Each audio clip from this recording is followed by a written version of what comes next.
আসসালামু আলাইকুম। আসলে এই ভিডিওটা তৈরি করার মূল উদ্দেশ্য হচ্ছে সাম্প্রতিক সময়ে একটা বিষয় খুব সবার মনে একটা আর কি সৃষ্টি করছে যে বাংলাদেশ ব্যাংক থেকে একটা প্রজ্ঞাপন জারি করা হয়েছে, সেটা হচ্ছে ইন্টারঅপারেবল সার্ভিস। আসলে এটার কাজ কি? হ্যাঁ, তো আমি যদি সংক্ষেপে বলি, যেটা জানলাম সেটা হচ্ছে ইন্টারঅপারেবল সার্ভিসের কাজ হচ্ছে আপনার বিশেষ করে যারা বর্তমানে আপনার ব্যাংক অ্যাকাউন্ট ব্যবহার করতেছে তারা এনপিএসবি সম্পর্কে অবগত। হ্যাঁ, যে এনপিএসবির মাধ্যমে আপনার একটা ব্যাংক থেকে আর একটা ব্যাংকে নিমিষে টাকাগুলো ট্রান্সফার হয়ে যাচ্ছে। তো বাংলাদেশ ব্যাংক যেটা করছে সেটা হচ্ছে পেমেন্ট, এমএফএস এবং ব্যাংক, এই তিনটাকে এক জায়গায় নিয়ে আসছে।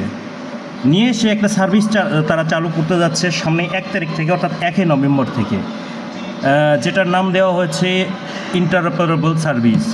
এখানে সুবিধা যেটা পাবেন সেটা হচ্ছে আপনার বিকাশ থেকে নগদে টাকা পাঠাইতে পারবেন, নগদ থেকে বিকাশেও টাকা পাঠাইতে পারবেন, যেটা আগে ছিল না। মূলত এটাই হচ্ছে এই সার্ভিসের মূল থিম। এছাড়া আগে যেগুলো রয়েছে ওগুলো ওরকমই থাকতেছে। অ্যাড মানি যেটা আগেও ছিল এখনও আছে, বিকাশ টু ব্যাংক ক্যাশ আউট এটা আগেও ছিল, এখনও থাকবে। এক্সট্রা যে সার্ভিসটা পাবেন সেটা হচ্ছে যে আপনারা চাইলে যে কোনো সময় নগদ থেকে বিকাশে টাকা ট্রান্সফার করতে পারবেন এবং বিকাশ থেকে নগদে টাকা ট্রান্সফার করতে পারবেন। বাট এখানে একটা প্রবলেম হচ্ছে যে এখানে কিছু সার্ভিস চার্জ যোগ করা হয়েছে। এখন যেরকম আমরা ব্যাংক থেকে টাকা ট্রান্সফার করি একদম জিরো কস্টে, বাট তখন যখন আপনি অ্যাড মানি করবেন অর্থাৎ 1 তারিখের পর সম্ভবত 1,000 হারে আপনাদেরকে একটা চার্জ দিতে হবে।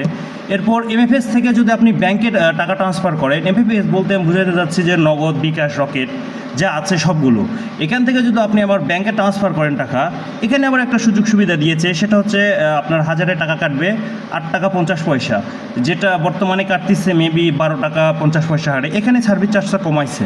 আবার যখন আপনি পিএসপি অর্থাৎ পেমেন্ট এবং হচ্ছে এমএফএস অর্থাৎ আপনার এই যে মোবাইল ব্যাংকিং যেটা রয়েছে, এখান থেকে যখন আপনি অন্য কোনো অপারেটরে টাকাটা ট্রান্সফার করবেন তখন আপনাকে চার্জ দিতে হবে 1002 টাকা হারে।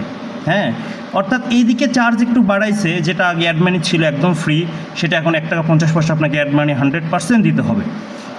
এটা যদিও বাংলাদেশ ব্যাংক থেকে এটা আপনার মানে নির্ধারণ করে দেয়নি যে এটা দিতেই হবে, বাট আমার মনে হচ্ছে ব্যাংক এটা নেবে।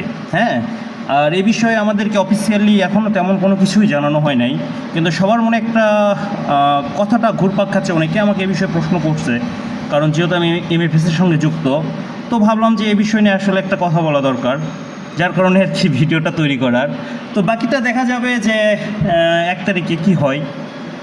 1 তারিখে আসলে এটার মূল ইয়েটা পাওয়া যাবে, কারণ এই যে রানিং এই মাসের 1 তারিখে বাংলাদেশ ব্যাংক থেকে এই প্রজ্ঞাপনটা জারি করছে।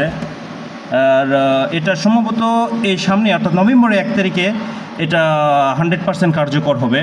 হ্যাঁ, তবে আসার কথা হচ্ছে এটাই যে যারা বিকাশ গ্রাহক, এদের ব্যাংক চার্জটা কমছে। ব্যাংকে যে ক্যাশ আউট চার্জ আগে ছিল 12 টাকা 50 পয়সা, সেটা 8 টাকা 50 পয়সা হয়ে যাবে।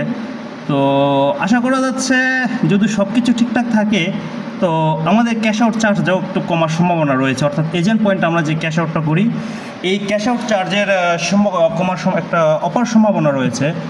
যদিও এই বিষয়ে আমি আগে বলেছি অফিসিয়াল এবং আনঅফিসিয়াল আমাদেরকে কোনো কিছু ইনফরমেশান দেওয়া হয় নাই।